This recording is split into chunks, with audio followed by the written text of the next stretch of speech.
बिस्मिल्लाहिर्रहमानिर्रहीम। शुरू अल्लाह के नाम से जो बड़ा मेहरबान नहायत रहम वाला है। अस्सलामु अलैकुम students, this is lecture number 7 of class 7th from PTB Urdu. We read in this lecture page number 118, 119, 120 and 121। So students, open your book, page number 118। बेटा ये हमारा चैप्टर था ज़राअत की अहमियत, जिसके फर्स्ट 2 पेज की रीडिंग जो है वो हम अपने प्रीवियस लेक्चर में कर चुके हैं। अब हम करेंगे नेक्स्ट लास्ट इसका 3rd पेज नंबर 18 की रीडिंग।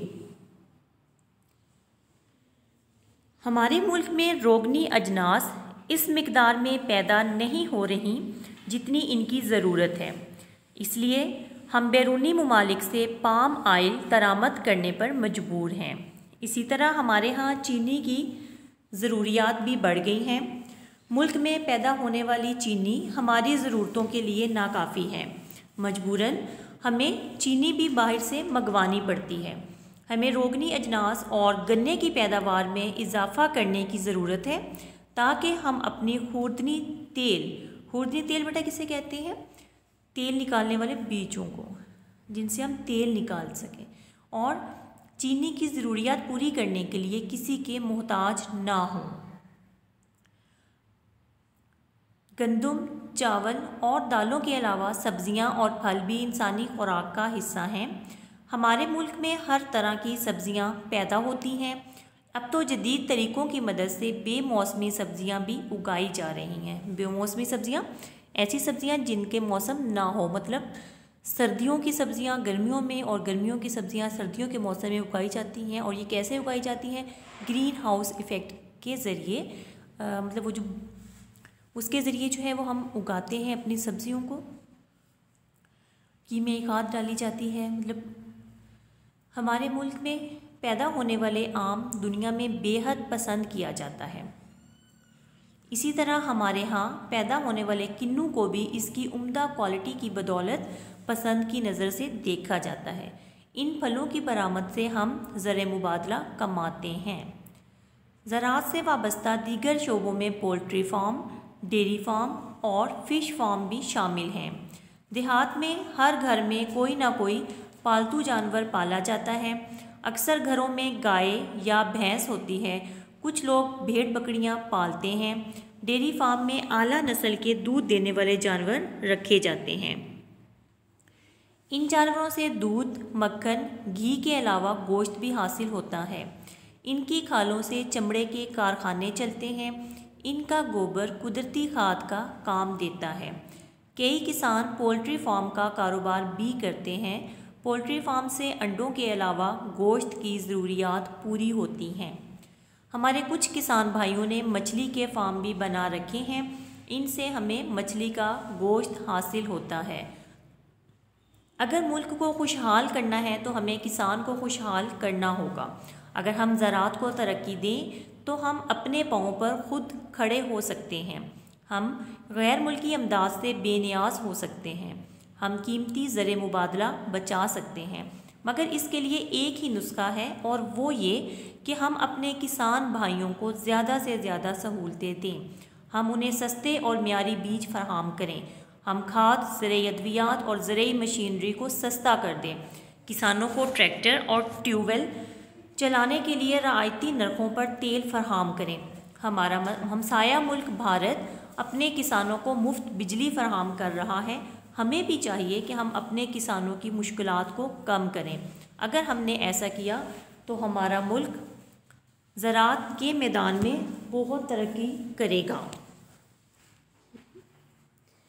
नेक्स्ट बेटा पेज नंबर 119 हमारी मश्क तैयार हो रही है, स्टार्ट हो रही है। सवाल नंबर 1, दर्ज ज़ैल के मुख्तसर जवाब तहरीर करें। नंबर 1, ज़राअत और इंसान का रिश्ता कब से है? आंसर, जब से इंसान ने इस दुनिया में कदम रखा तब से ही इंसान और ज़राअत का रिश्ता शुरू हो गया। नेक्स्ट क्वेश्चन, क्या किसी ज़माने में ज़राअत की अहमियत कम होगी?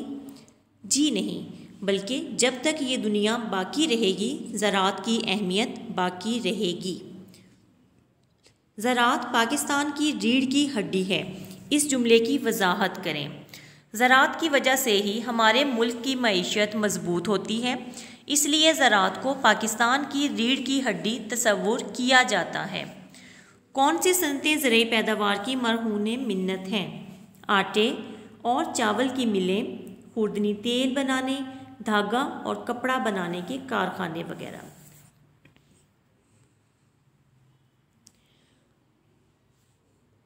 कुदरती खाद से क्या मुराद है? इसके अलावा दूसरी किस्म की खाद कौन सी होती है? जानवरों का गोबर कुदरती खाद का काम देता है, जबकि दूसरी किस्म की खाद कीमियाई खाद है बेटा, जैसे यूरिया वगैरह। ये नंबर 5, डेयरी फार्म से हमें क्या हासिल होता है? The answer is dairy farm में आला नस्ल के जानवर रखे जाते हैं, जिनसे हमें दूध, मक्खन, घी और गोश्त हासिल होता है। दरामदात और बरामदात से क्या मुराद है? दरामदात से मुराद अपनी ज़रूरत से ज़ायद माल दूसरे मुल्कों को भेजना और बरामदात से मुराद बैरूनी मुल्कों से माल मंगवाना है। नेक्स्ट है बेटा क्वेश्चन नंबर 7, पाकिस्तान के किन इलाकों में आम और किन्नू ज़्यादा मिकदार में पैदा होते हैं? तो बेटा आम जो है वो मुल्तान डिवीज़न और किन्नू जो है वो सरगोदा डिवीज़न में ज़्यादा पैदा होते हैं। नेक्स्ट है बेटा क्वेश्चन नंबर 8, सनत का ज़राअत के साथ क्या ताल्लुक़ है? इसका आंसर है ज़राअत की तरक्की के साथ सनती तरक्की भी मुमकिन है। बहुत सी फैक्ट्रियाँ ऐसी हैं जिनका दारोमदार ज़राअत पर है, मसलन आटे और चावल की मिलें, खुर्दनी तेल, धागा और कपड़ा बनाने के कारखाने वगैरह। नंबर 9, रोगनी अजनास से क्या मुराद है? इसका आंसर है तेल पैदा करने वाले बीज यानी खुर्दनी तेल, इन्हें रोगनी अजनास कहा जाता है, जैसे सूरजमुखी के बीज, मूंगफली वगैरह के बीज, जिनसे हम बेटा तेल हासिल कर सकें। लास्ट क्वेश्चन है, बेमौसमी सब्जियों से क्या मुराद है? वो सब्जियां जो ग्रीन हाउस इफ़ेक्ट के ज़रिए उगाई जाती हैं, मसलन ऐसी सब्जियां जो गर्मियों के मौसम में खाई जाती हैं वो हम सर्दियों में भी अब लगा सकते हैं, जैसा कि भिंडी, बैंगन वगैरह।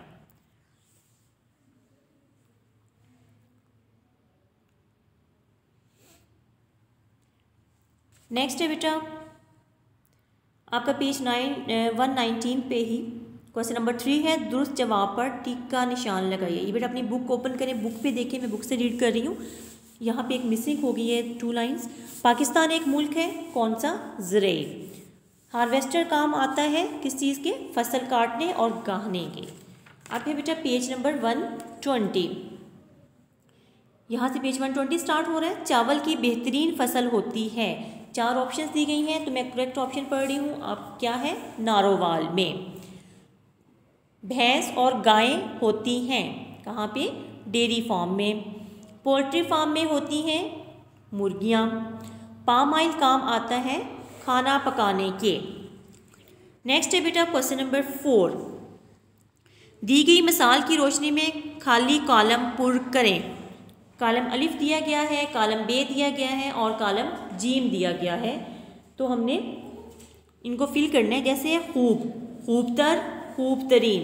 नेक्स्ट है बेटा बद, बदतर, बदतरीन। आसान, आसानतर, आसानतरीन। मुश्किल, मुश्किलतर, मुश्किलतरीन। अजीम, अजीमतर, अजीमतरीन। वसी, वसीतर, वसीतरीन। ये थे बेटा क्वेश्चन नंबर 4। नेक्स्ट है क्वेश्चन नंबर 5, वाहिद की जमा और जमा के वाहिद लिखें। तो ये बेटा आपने खुद से करना है। वसाइल, देहात, इजाद, सहूलत, अदविया, मुश्किलात। नेक्स्ट है बेटा क्वेश्चन नंबर 6, जुमलों में इस्तेमाल करें। शबाना रोज़, मईशत, खुदा न ख्वास्ता, मफलूज, इनकलाब, अपने पाँव पर खड़ा होना, खुद कफालत, ज़र मुबादला। ये भी बेटा आपने खुद से बनाने हैं। पूरा चैप्टर हमने रीड किया है और ये चैप्टर में से ही वर्ड्स लिए गए हैं। आप चैप्टर में से भी सेंटेंस ले सकते हैं और आप खुद से भी राइट कर सकते हैं। नेक्स्ट है बेटा क्वेश्चन नंबर 7, इन अल्फाज के मुतज़ाद लिखें। ज़िंदा, ज़िंदगी, इंसानी, देहाती, अक्सरियत, ज़रख़ेज़, खुशहाल, तरक्की, सस्ता। नेक्स्ट है क्वेश्चन नंबर 8, इस सबक के अहम नकात को जहन में रखते हुए खुलासा लिखें। तो बेटा इस दफ़ा ये मैं आपको होम टास्क दे रही हूँ कि आपने ख़ुद से खुलासा भी राइट करना है। ज़राअत की अहमियत हमारा चैप्टर है, पूरा चैप्टर रीडिंग करवाई है मैंने आपको, जिसमें ये बताया गया है कि ज़राअत हमारे लिए, ज़राअत का पेशा हमारे लिए किस कदर अहम है, और हमारा जो मुल्क है वो एक ज़रई मुल्क है, ज़्यादातर आबादी देहात में रहती है और वो ज़राअत के पेशे से मुंसलिक है। इसके अलावा ज़राअत किस लिए बहुत अहमियत रखता है कि इससे मुल्क की मईशत मजबूत होती है और इसे पाकिस्तान की रीढ़ की हड्डी तस्वुर किया जाता है, और इसका जो है ज़िंदगी के हर शोबे में इसका अमल दखल है। सनती तरक्की भी इसी की बदौलत मुमकिन है। तो बाकी एक दफ़ा बेटा चैप्टर रीड करें और इसको आपने खुलासा जो है वो अपने अल्फाज में खुद से राइट करना है। नेक्स्ट है बेटा आपकी होमवर्क स्लाइड। होमवर्क क्या है कि आपने रीडिंग करनी है पेज नंबर 118 की, और एक्सरसाइज क्वेश्चन 1 से लेके क्वेश्चन 8 तक ये आपने लर्न भी करना है और राइट भी करना है। Question number 3 and question number 4 जो है आप अपनी बुक पे कर लें, और बाकी जो है वो आप अपने रजिस्टर्स पे राइट करेंगे, और अच्छी तरीके से इसको रीड करके नीचे क्लीन आपने राइट करना है। इसके साथ ही हमारा लेक्चर कंप्लीट होता है। सो टेक केयर, अल्लाह हाफिज़।